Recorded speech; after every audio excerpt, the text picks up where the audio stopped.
सुमन की शादी हरिगढ़ में अशोक के साथ 5 साल पहले हुई थी। अशोक बहुत ही अड़ियल स्वभाव का था। अशोक हर वक्त सुमन को ताने मारता कि शादी के 5 साल बाद भी अभी तक उसने एक भी बच्चे को पैदा नहीं किया। सुमन बहुत दुखी रहने लगी। एक दिन अशोक सुमन को छोड़कर चला गया और कुछ दिन बाद सुमन को पता चला कि अशोक दूसरी शादी करके किसी और के साथ रहने लगा है।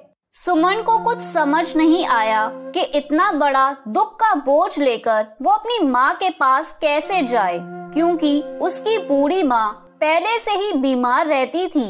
पर बेचारी सुमन के पास कोई भी चारा नहीं था। वो ना चाहते हुए भी अपनी माँ के घर चली जाती है। सुमन बेटी, तू अचानक क्या हुआ? दामाद जी नहीं आए? माँ, वो मुझे छोड़कर चले गए। उन्होंने किसी और से शादी कर ली क्योंकि मैं उन्हें बच्चा नहीं दे पाई। सुमन रोने लगती है। उसका दुख देखकर सुमन की माँ सदमे में रहने लगती है। सुमन को 1-2 दिन ही आए हुए होते हैं।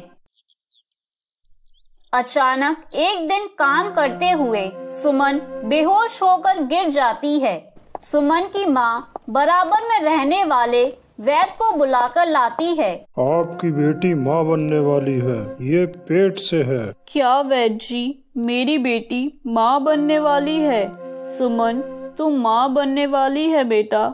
सुना तूने वैद्य जी ने क्या कहा? माँ, अब मैं क्या करूँ? मेरा जीवन एक ऐसे दोहराए पर आकर खड़ा हो गया है जिसमें पीछे मुड़ने का कोई फायदा नहीं है। मुझे अब इस बच्चे की खुद जिम्मेदारी संभालनी होगी। एक गर्भवती माँ का प्यार मेरे बच्चे को माँ बाप दोनों का प्यार देगा। सुमन के साथ जो भी हुआ गलत हुआ था। वो उसको दोबारा याद नहीं करना चाहती थी। धीरे धीरे वक्त बीतता है।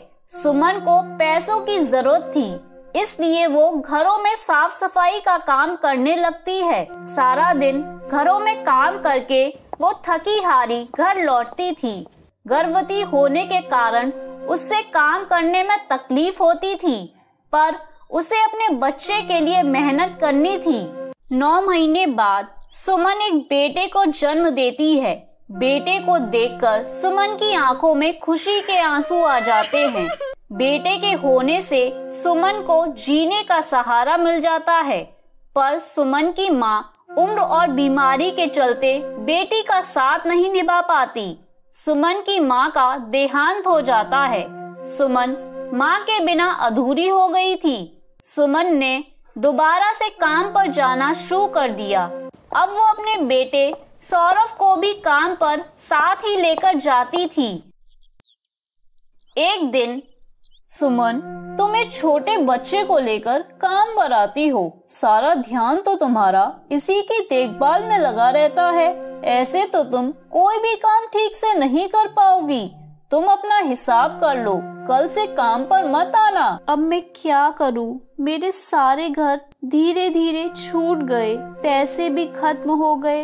बेटा रो मत, मैं तेरे लिए अभी दूध लाऊंगी। सुमन बेटे को लेकर दूध लेने चली जाती है। भैया, थोड़ा सा दूध मिलेगा? मेरा बच्चा बहुत भूखा है। मुफ्त में तो दूध नहीं दूंगा। हाँ, एक काम कर, पहले दुकान की अच्छे से साफ सफाई कर दे और बदले में अपने बच्चे के लिए दूध ले जा। बेचारी सुमन लाचार माँ अपने बच्चे के दूध के लिए दुकान की साफ सफाई करने लगती है और साफ सफाई करके अपने बेटे सौरभ को दूध पिलाती है। मुश्किल भरे दिनों में भी एक माँ ने अपना साहस नहीं खोया था। एक रात जब सुमन सो रही थी, अरे उठो उठो, पूरी बस्ती में आग लग गई है। झुग्गियों से बाहर आओ सब लोग। अरे जल्दी बाहर आओ। सुमन, ओ सुमन बेटा, जल्दी से बाहर आओ, झुग्गियों में आग लग गई है। अरे ये आग कैसे लग गई? कैसे झुग्गी से बाहर निकलूं मैं? मेरा बच्चा, मैं कैसे जाऊं इस झुग्गी से बाहर? दरवाजे पर तो आग है। ये चादर लपेट लेती हूँ। ये ठीक रहेगा। सुमन जैसे तैसे सौरभ को बचाते हुए झुग्गी से बाहर निकलने लगती है। तभी एक जली लकड़ी सुमन के चेहरे पर गिर जाती है।